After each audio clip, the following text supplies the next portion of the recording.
Hi there, I'm Becky Hammond and welcome back to Isogo TV. Wherever you are on your strengths journey, I want to help you take your greatest strengths and apply them to your everyday work and your everyday life. You know, over the last couple years, I've had the daily privilege of working with teams, and one of the things I have grown to love is working with managers, people who lead people.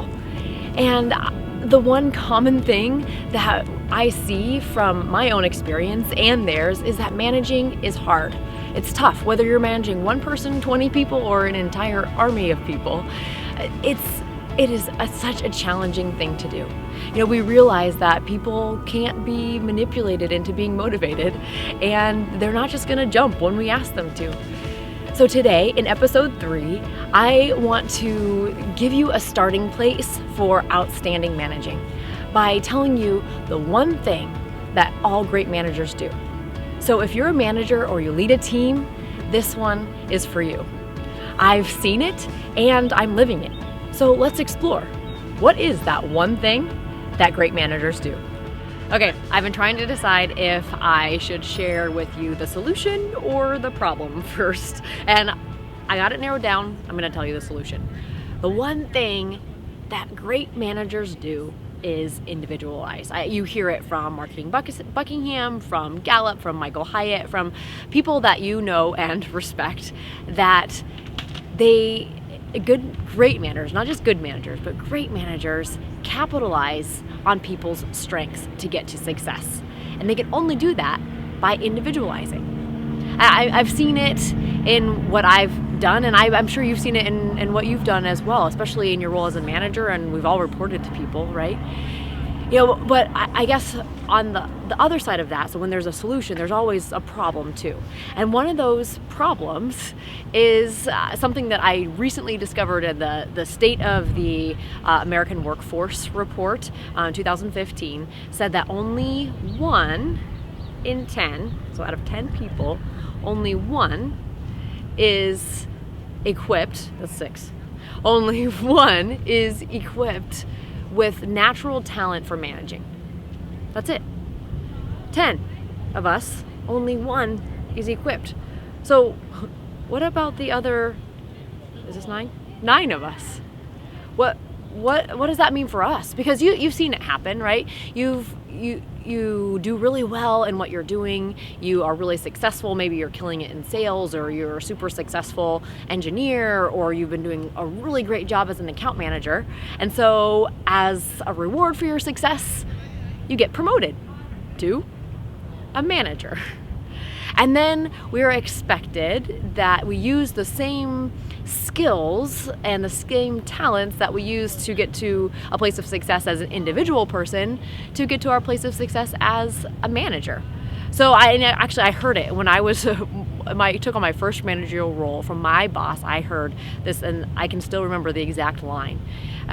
He was getting frustrated that people were not getting to the goals that we needed to be getting to, and he said, just have them do what you did to get to success, right? But the thing about strength and talent is that not everyone can get to success in the same way. And so for me, this is kind of what happened. I've now affectionately named them Spreadsheet Chuck and Surfer Patrick. And I blogged about this several weeks ago, that I had these 2 guys on my team who both had to get to that same outcome, which for us was referrals, right? Physician referrals to our facilities. And Spreadsheet Chuck was meticulously organized. He used very organized spreadsheets. He built relationships in a fun way, but he also kind of had an intensity to him. And then Surfer Patrick over here was very laid back. He was kind of used his laid back, approachable style to build relationships with people and connect with them on a personal level. So they were so different from each other. And I had to figure out, how do I, as a new manager who was doing well in what I was doing, and so therefore had been promoted to a manager, how do I figure out how to motivate them and get them to a place of success? And right about the same time, I had been learning the power of StrengthsFinder in my own marriage, and literally how it could save us from the arguments in our marriage that we just kept having over and over. And I started to think, maybe this would be just as powerful at work. And in fact, of course, the concept was all founded at work. It wasn't founded in a marriage relationship. And so I started to, first of all, I tried to roll it out. StrengthsFinder. I want to roll out StrengthsFinder. Well, the leadership wouldn't have it. The culture just didn't support it. And I actually, looking back, see that now. It wouldn't have worked. So instead, I used questions. And so if you haven't done a StrengthsFinder assessment, you can start with questions. Questions about what energizes people. Questions about what drains them. Things about that they are good at, but they don't really love to do. Things that they're not good at, but they kind of like to do. How do you then, putting all those pieces together, what are the things that they uniquely bring to the table that can help them get to a place of success? So for me, it would have been very easy for me to prescribe a process that got me to a place of success. And that's what managers tend to do. We kind of get to a place where we're like, okay, what is going to be my approach as a manager? And either we, A, do what's been done to us, like modeled to us, right? Or B, do what we wish had been done to us, what we missed from our managers.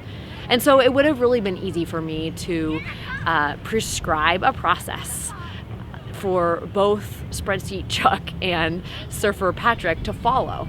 And actually, because my lens matched more closely with a Spreadsheet Chuck, he probably would have been fine.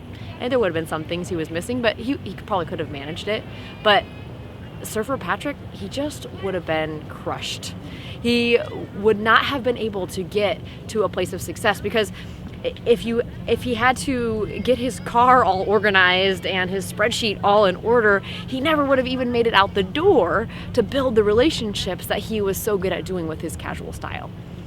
And so I didn't know it, but I had individualized. I'd helped them get to a place of success. And not only were they successful in their goals and getting to their goals, but they were also just energized and excited in the times that we would meet together. There was just a difference in the way that we were able to interact, because I knew what they brought to the table, and was trying at least to help them figure out how to use that to get to our goals. And I know it's scary. I get this pushback all the time when I talk about letting people make their own path to success based on their strengths. And I guarantee you, I was scared as well.